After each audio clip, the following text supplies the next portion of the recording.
Welcome to the Breakthrough Advisor Podcast.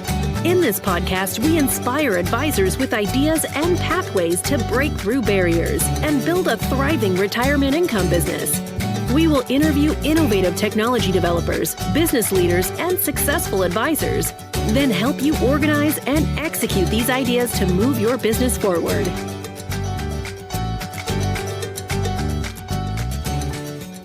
Hey folks, welcome to the Breakthrough Advisor Podcast. Today we've got Chris Field from Holistiplan. He's been a great partner for InsureMark. Our advisors love working with his team over there. They've done awesome work. They've been an amazing fintech success story. So we definitely want to dive into that.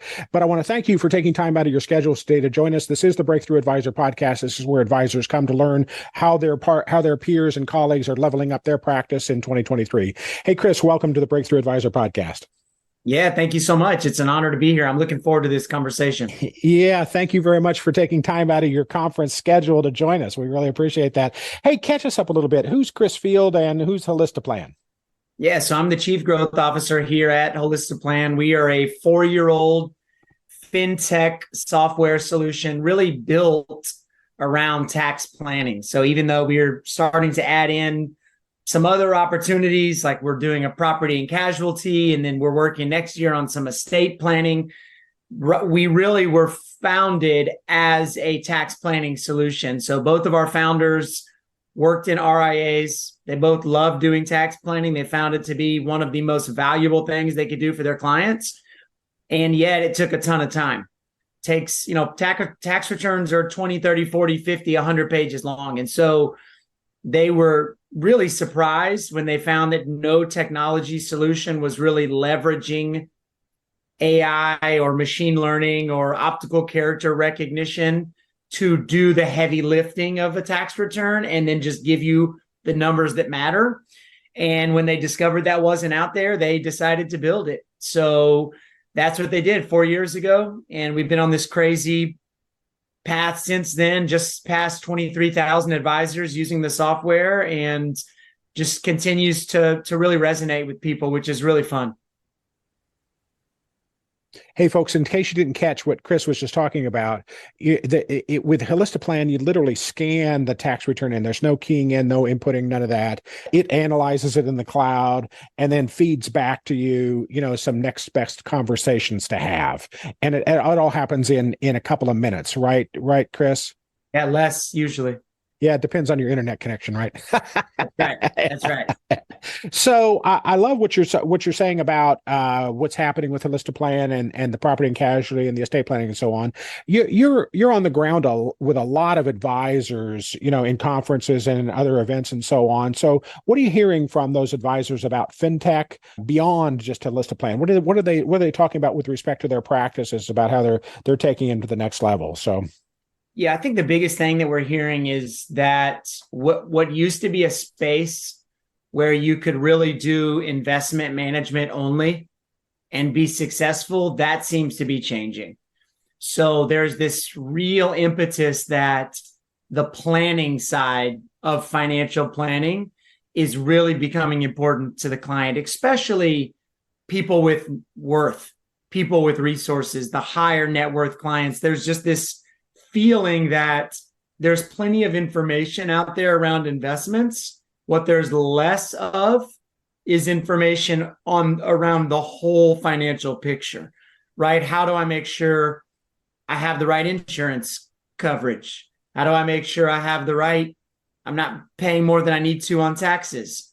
I'm tax optimized. How do I make sure I'm planning correctly for my estate?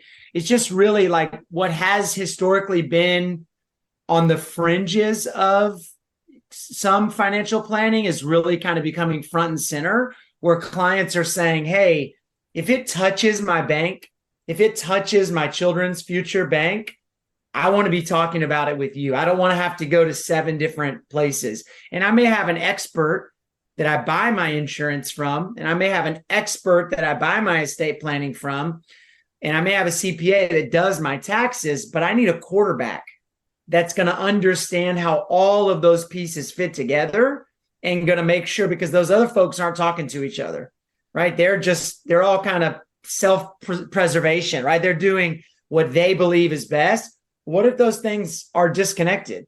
What if the person helping me with this isn't aware of that?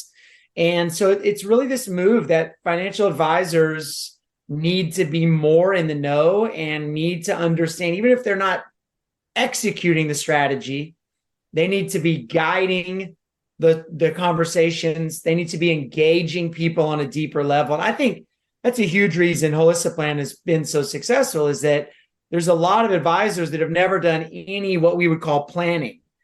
And as they've realized how critical that is, we were the lowest barrier to entry for them, right? They could grab a tax return, upload it, and in less than a minute, they've got a conversation with full reports they can have with their client.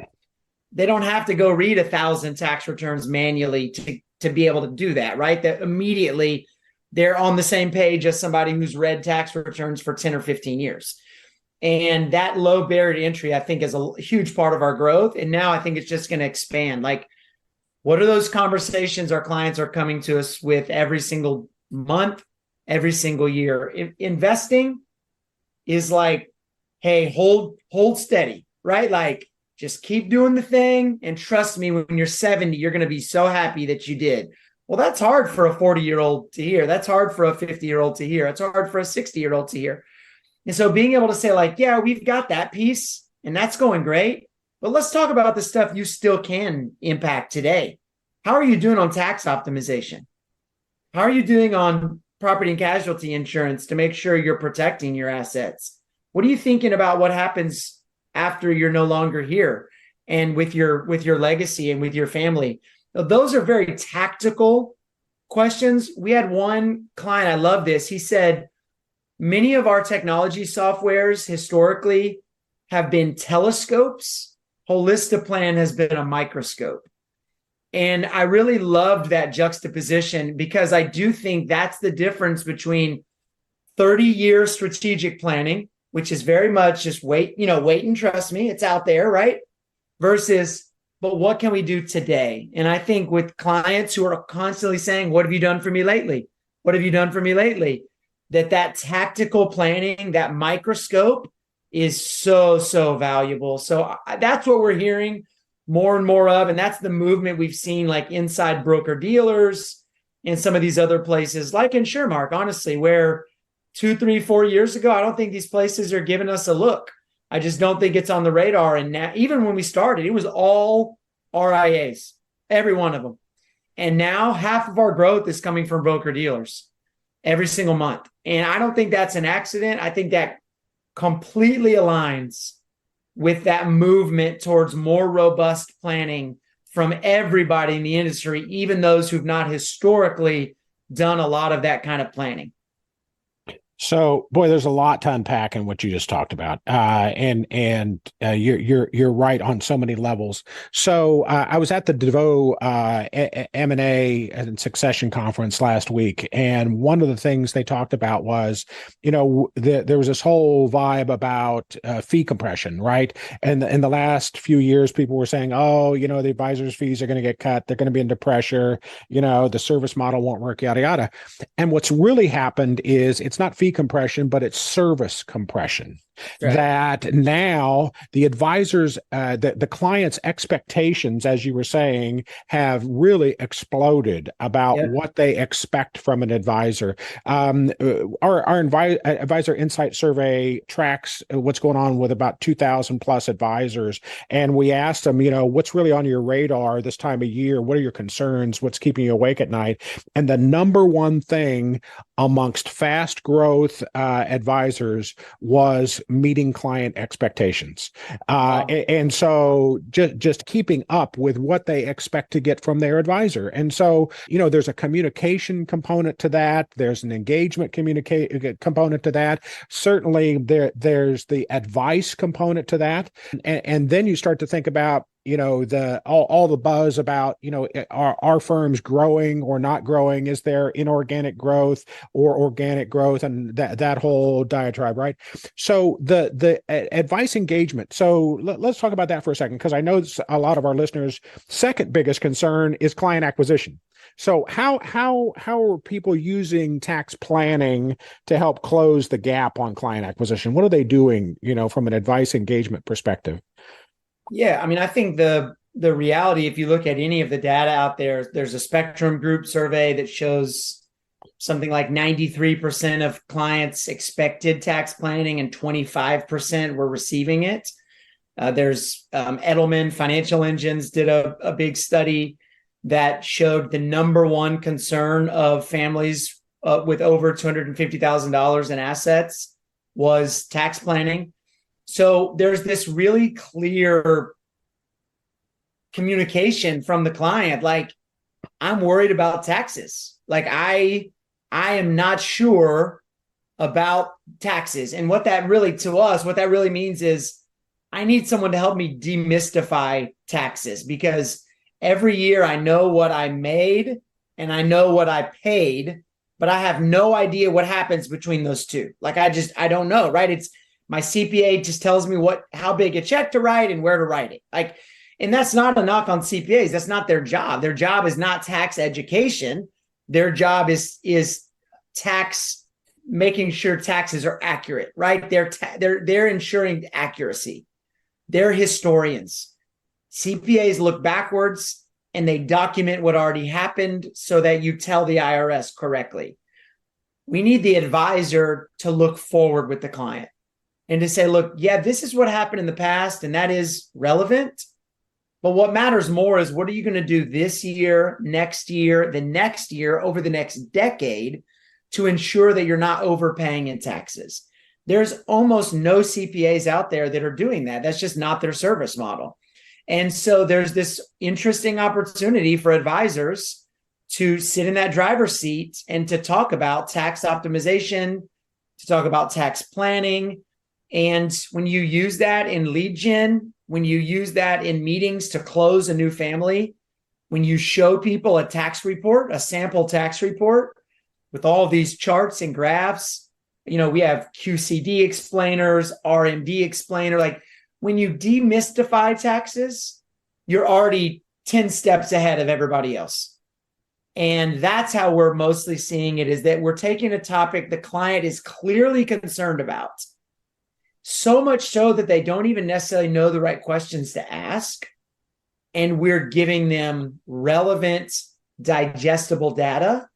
And that's when they have that aha moment where they're like, okay, I pay you this much a year and you saved me more than that in taxes. Come on, this is the best deal I've ever gotten, right?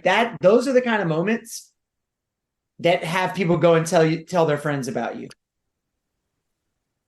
So, folks, at InsureMark, we've got this framework, we call it, for going from lead to client evangelist, okay?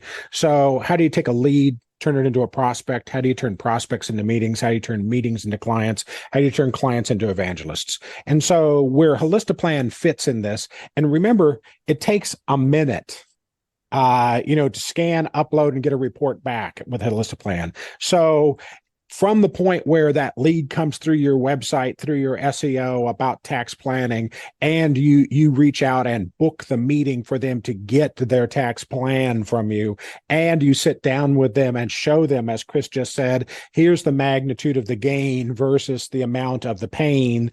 And so now you're way down the framework in terms of lead conversion, client acquisition in pretty short order, which is pretty amazing. So I think that really resonates with our clients. And this whole thing that you're talking about, Chris, with respect to rear view mirror, it seems like a lot of aspects of our planning have been locked on that rear view mirror and not really looking forward like they should. I know our listeners love what we're doing with index strategies. We do a lot of business with FIAs and RILAs and the sort, right? And so a lot of us have been kind of slaves to the back test, to what did history look like. And we've learned over the last 3 years, that's not really worth a lot. What's really worth more is the ability to work from capital market forecasts and look at how your index and your product are going to work going forward. So I love what you're saying about how we can look forward in the tax realm as well. So it's not just, we're going to get you $100,000 a year in guaranteed income for the rest of your life, but you're going to get you a net after tax amount of guaranteed income that looks like this. So that's really powerful. Yeah. I mean, taxes are the number one expense of retirees. I mean, once people have historically finished paying their mortgage, taxes are their largest monthly expense, even in retirement. And so to be able to say that sentence to someone, hey, Mr. Martin, taxes will be your number one largest expense in retirement. I want to help you forecast over the next 20 years to make sure we've minimized that impact as much as possible. And no one's going to say, that's okay, I'm fine, thank you, I love giving extra money to the IRS. Like, no one says that.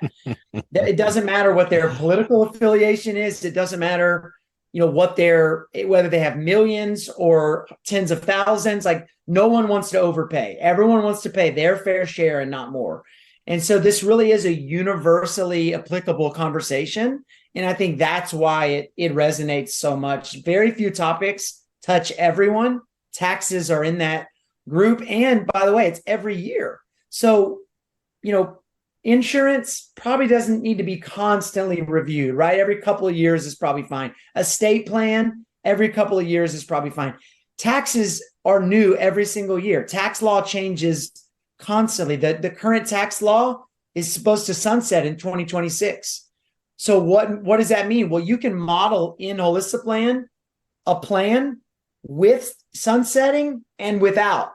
And you can just look at them side by side, because somebody said, well, current tax law, we can't even make decisions based on current tax law. Well, sure we can, because it's the best information we have right now. But let's go ahead and lay that side by side for if this does sunset, and make the plan that's best for both of those situations. So taxes are just, you can't get away from it. I mean, everyone knows that, everyone feels that pressure, and everyone feels equally confused by it, which means they're thrilled when you bring some clarity to it, because it's something the vast majority of people, even high earners, have not really ever had in their entire careers. Well said. Extremely well said. So we're sitting here, folks, about to start Q4. And so as a CFP, RIA, and I've got clients myself, Q4 is when the tax planning really happens. I know tax season is early in the year, but that's when you're filing. This is when the planning gets done. This is when the tax loss harvesting gets done. This is when the QCDs get managed. There are so many moving parts this time of year. So Chris, tee up our advisors for what should really be on their radar. What are the 3 or 4 action items they need to make sure they've got in their calendar for Q4? I mean, there's just certain things that have to be done by 12/31, or you can't go backwards on January 2nd and do them, right? So, I mean, Roth conversions are going to be the most common thing that needs to be done by the end of the calendar year. And tons of advisors are doing Roth conversions. That's such a really just common, popular thing. You also have qualified charitable distributions. So if someone is going to do one of those QCDs, it needs to be done by the end of the year. And you need to be able to model why they would do a qualified charitable distribution versus not doing one. Are there actually tax savings that come from them? Required minimum distributions are another one, those RMDs. So there's just a certain set of things that they're in the back of advisors' minds. They're aware of them. They're doing them almost one-off. Like, oh yeah, Johnny needs, we need to do a Roth conversion. Frank wanted to talk about a qualified charitable distribution. But when you look at your subset of clients, like, they're the kind of things you should be thinking about across your entire subset of clients. But you're not probably going to do that unless you're prompted to do that. Unless you have some guide, like a report in your hand that says, hey, based on Jack's information, you should consider this. Oh, yeah, I need to look at that, right? Like, that's the kind of thing, giving to putting money into an HSA. Like, there's just certain things that are very valuable for many, many clients that if you don't have a really strong process and system in place, you're going to miss some of those things. And, our tax report has almost 100 possible observations that it can make. It's never going to make 100 because for your return and my return, it's going to be a totally different set of circumstances, right? Based on our ages, based on our marital status, our number of dependents, our income, what state we live in, et cetera, how much we gave to charity, all of that. But the fact is, no advisor's thinking about 100 possible tax planning opportunities per client. There's no way. It's too much. And so being able to run a report and get back the 8 to 10 to 12 relevant opportunities basically handed to you, gifted to you, breadcrumbs, if you will, for you to follow, that's what really begins to drive that change in Q4. So yeah, just think about the things that you need to do before December 31st and think about the number of clients you need to do those things for. And then think about how are you going to do that at scale and what kind of system or process. Maybe it's just a spreadsheet, for some people. Well, as long as that's working and you're following it, that's great. But there is a way to leverage technology beyond the spreadsheet. And certainly we have seen in Q4, which is the busiest time for tax planning by far, like just yesterday, 2,000 tax returns were uploaded into our software. And in peak end October, early November, we'll be seeing 3,000 tax returns a day. And so, this is 'tis the season, right? Not just for the holidays, but for tax planning, because that 12/31 deadline is looming. And if you miss it, you miss it.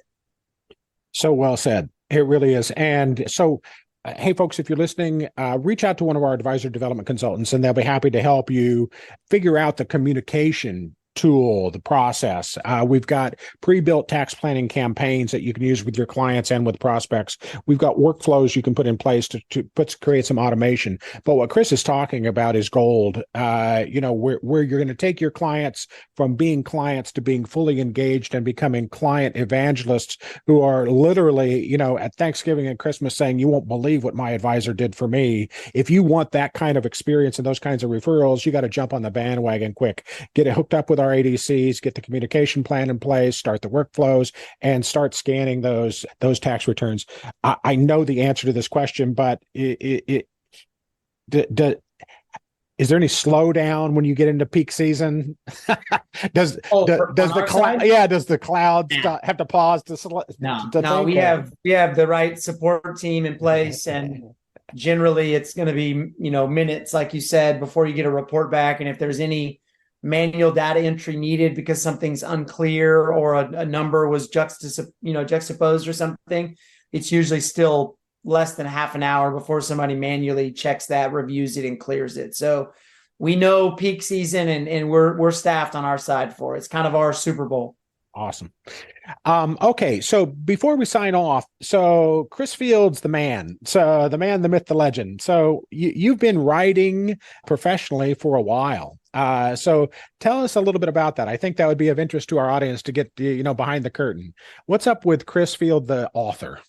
Yeah, so 5 years ago, I released my first book called Disrupting for Good. And it was really a book that was born out of a guy named Clay Christensen, who was a Harvard professor. He passed away, sadly, a few years ago, but he coined the term that a lot of your listeners have heard, basically around disruption, innovative disruption, or disruptive innovation, around when an industry gets changed by a piece of technology. Well, at the time, I was fully engaged in the nonprofit space. My wife and I had founded a nonprofit doing anti-child trafficking work in Ghana, Africa, many years before that. And so what I was really interested in when I heard about this disruption, it was really only ever used in a business context. It wasn't ever used like in education. It wasn't used in the nonprofit world. So I was like, wait a minute, like it's not just businesses that can introduce new ways of thinking that completely change the way people view the world. Like we're missing this chance. And so I went out and found all these ordinary disruptors, people whose stories I had never heard. They weren't famous. They were just people who did cool things that were really transformational. And so I wrote about those people in that first book. And then I spoke quite a bit, kind of had a keynote called Disrupting for Good. So I went to a lot of conferences like the InsureMark, like I would be brought into something like that and do a keynote. Then that prompted my second book, which was called A Billion Hours of Good. And that was coming out of my first book. People said, man, this is so awesome. I don't have time. I can't start a nonprofit. And I was like, you're kind of missing the point. The point is kind of to do what you can with what you have where you are. And so I wrote a whole book about that. So 1 billion hours of good is if each one of us just gave 1% of our day, which is 14 minutes, to doing good, over our working life, it ends up being thousands of hours. Basically, it'd be the same as like only doing good for 2 years or something, right? Every day, all day. So the idea was that when tens of thousands of people do a tiny little bit of good every day, you end up with 1 billion hours of good. And so that book sort of walks through, that we need compassion to find out what makes us excited. We've got to feel something before we can act on it. Then we have to have the courage to actually act on the things we feel. And then we have to have creativity to solve them in new ways. And then the last book, which I just sent to the publisher, my third book, last Friday, it's called Meaning Making. And it's a bit different than my other books. It'll come out in May of 2024. And it's really a book of me trying to make meaning of my first 40 years on Earth. So it's a lot more gritty and like lots of little, very small stories. I don't tie everything up neatly in a bow. It's really reflecting on a lot of the things I think we share as humans, but that we don't talk about. Just how some parts of life are really hard and messy. And that's just part of the human experience. There's nothing, none of us are broken. We're all worthy of being known. And the life is full of beautiful messes. That's kind of the 3 subsections. And then I just kind of reflect on the ways I've experienced those in my own life. And frankly, a lot of the ways I've failed to find those things when they were right around me, right? Like I've historically been an overachiever, a strategizer, a go kind of guy. And that's been awesome for my career. It has come at a cost in some ways for even just the way I experience the world. I don't really feel my feelings a lot because I'm always strategizing the next move. And so sometimes the present, I'm kind of numb to the present moment because I'm thinking about the next 3 steps, which again has served me very well in business. I'm not sure that's made me the very best, healthiest, most robust version of myself. And so that's really what that third book is about. It's a little different than the first two. It's less rah-rah inspirational and more reflective. It's not a memoir. I think anyone who picks it up will find themselves in the stories, and different ones will resonate. There's almost 50 different little vignettes, and each one of them will resonate differently with different people. So the way I like to describe the third book that your listeners might appreciate, it's a book for people who have lived a little. People who have won some, they've lost some, they've climbed some mountains, and they've been in some valleys. I think anyone like that, thinking about maybe the second half of their life, I think will find it really meaningful to help them make some of that meaning that maybe they've missed in the busyness of life. Well, thank you for being transparent about that. And Congratulations on recognizing that you need to write a book about being in the moment. I appreciate that. Way to go. Hey, folks, this has been Chris Field with Holistiplan, Chief Growth Officer. Amazing guy, great partner for InsureMark. We'll get you his connection stuff. It'll be in the show notes. Chris, anything you want to say before we sign off? No, this is great. I appreciate you guys. Y'all are great partners to us. And I think there's a ton of untapped potential in the InsureMark community with what you guys are doing every day and with what we're doing. And we're very happy to see that relationship continue to grow. I agree. Thank you very much. Folks, this is Jack Martin for the Breakthrough Advisor Podcast. Thank you very much for joining us today. We look forward to seeing you again next time.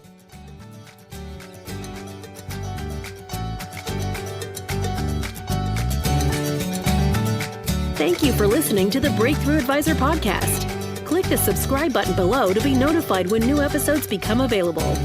The information covered and posted represents the views and opinions of the guest and does not necessarily represent the views or opinions of InsureMark. The content has been made available for informational and educational purposes only.